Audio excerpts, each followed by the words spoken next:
जय श्री श्याम। बाबा के चमत्कारों की सीरीज में आज मैं एक और चमत्कार के बारे में बतलाते हुए अत्यंत आनंदित महसूस कर रही हूँ।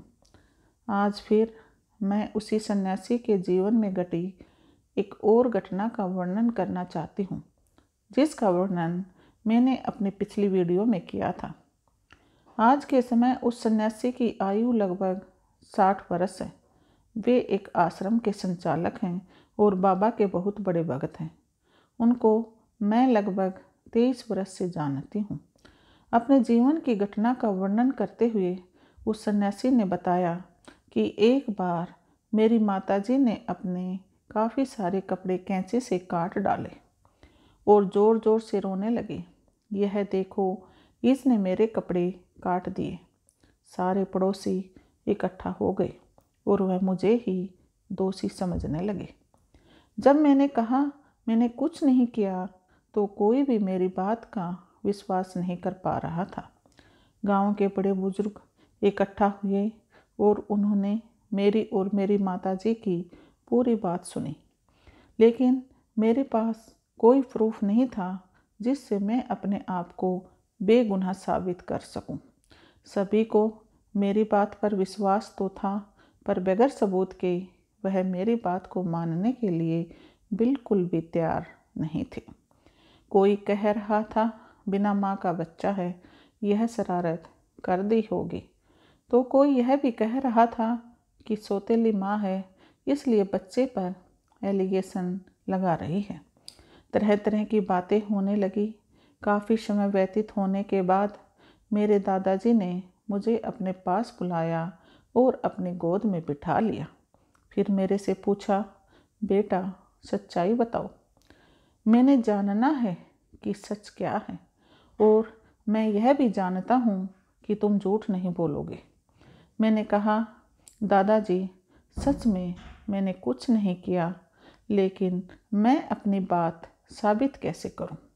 दादाजी ने कहा, मुझे पूरा विश्वास है कि तूने कुछ नहीं किया, लेकिन बेटा कुछ तो ऐसा करना पड़ेगा जिससे सभी को यह विश्वास हो जाए कि तू झूठ नहीं बोल रहा। मैंने कहा, ऐसा मैं क्या करूं जिससे सभी को विश्वास हो जाए कि मैं सच बोल रहा हूं। तभी भीड़ में से एक ने कहा, बेटा तू दादा श्याम जी को बहुत मानता है, उन पर बहुत विश्वास करता है, इसलिए दादा श्याम जी पर विश्वास रख और उनके पास जाकर अपनी विनती कर, कोई न कोई रास्ता अवश्य निकलेगा। मुझे भी बाबा का सिमरन हो गया और मेरे दादाजी ने सभी को कहा कि चलो मंदिर में चलते हैं। जब मैंने सभी के बीच में अपनी माताजी को कहा चलो बाबा के मंदिर में जाकर शपथ लेते हैं, तो मेरी माताजी चलने को तैयार हो गई। मैं भागकर बाबा के पास गया और मैंने कहा, बाबा यह मुझ पर झूठा आरोप लगा रही है। तभी वहाँ पर एक माताजी आई और कहने लगी, इस बच्चे पर क्यों आरोप लगा रही हो, ये कपड़े तो तुमने ही काटे हैं। लेकिन मेरी माताजी यह बात मानने को बिल्कुल भी तैयार नहीं थी। वह ज़ोर ज़ोर से रोने और चिल्लाने लगी कि तुम झूठ बोल रही हो, मैं तो तुझे जानती भी नहीं, तू कौन है और कहाँ से आई है। फिर सभी का ध्यान उस माताजी पर गया। वहाँ मौजूद लोगों में से कुछ उस माताजी को जानते थे, लेकिन मेरी माताजी नहीं जानती थी, क्योंकि वह हमारे गांव के दूसरे पाने से थी। उन लोगों ने उससे पूछा कि बिटिया तुम्हारे पास क्या सबूत है कि तुम ऐसा बोल रही हो। उस माताजी ने कहा कि दरअसल जिस दिन इसने यह कांड किया उस दिन मेरी बेटी की शादी थी। जिस समय यह कपड़े काट रही थी उस समय गली में से मेरी बेटी की बारात निकल रही थी। वे लोग फोटोग्राफर को लेकर आए हुए थे और फोटो खींच रहे थे। एक फोटो में यह औरत कपड़े काटते हुए दिखाई दे रही है और यह कहकर उसने अपने थैले से एक फ़ोटो निकाला। दरअसल हम फोटो देख रहे थे, तभी मुझे फ़ोटो में पीछे यह बहन दिखाई दी। मैं इस बहन की चालाकियों को अच्छी तरह जानती थी। मुझे पता था कि यह ज़रूर कोई न कोई कांड अवश्य करेगी। इसलिए मैं इस फ़ोटो को लेकर सरपंच के पास ही आ रही थी कि मुझे रास्ते में पता चला कि वह अपना खेल खेल चुकी है। तो मैं इस फ़ोटो को लेकर मंदिर में ही आ गई, यही सोचकर कि वहाँ पर सभी मिलेंगे, उनके सामने ही मैं अपनी बात रखूँगी।